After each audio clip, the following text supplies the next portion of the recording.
जादूगर की परीक्षा। एक समय की बात है, एक छोटे से गांव में एक युवा जादूगर रहता था। उसका नाम विक्रम था। वह जादूगरी कार्यों का जादू सीखने के लिए बड़े उत्साह से उतरा था।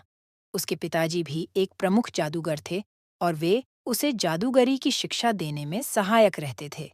एक दिन गांव के प्रमुख जादूगर ने विक्रम को एक महत्वपूर्ण कार्य के लिए चुना।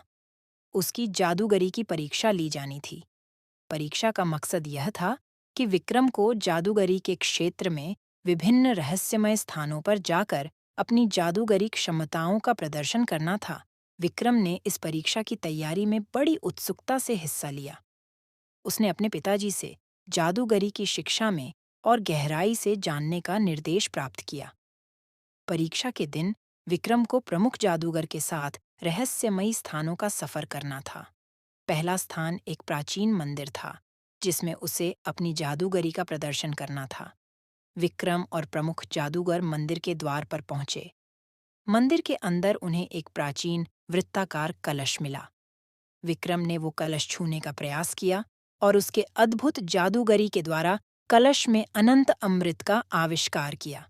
दूसरे स्थान पर एक वन में विक्रम को एक बड़ा वृक्ष दिखाई दिया। उस वृक्ष पर जाकर उसने अपनी जादूगरी का प्रदर्शन किया। उसने वृक्ष को बच्चों के खेलने के लिए रंगीन फलों से भर दिया। वृक्ष ने आकर्षक दृश्य बनाया और सभी के चेहरों पर मुस्कान लाया। तीसरे स्थान पर एक बड़ा नदी किनारे एक पुराना मंदिर था।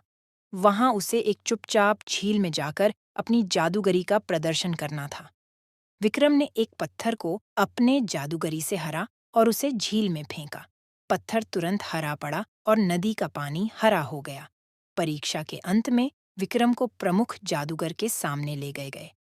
प्रमुख जादूगर ने विक्रम की जादूगरी की प्रशंसा की और उसे अगले स्तर की शिक्षा के लिए चुना। इस प्रकार विक्रम ने जादूगरी की परीक्षा पास की और अपने परिश्रम और निष्ठा से अपने सपनों को हासिल करने की दिशा में अग्रसर होते हुए गांव को गर्वित किया।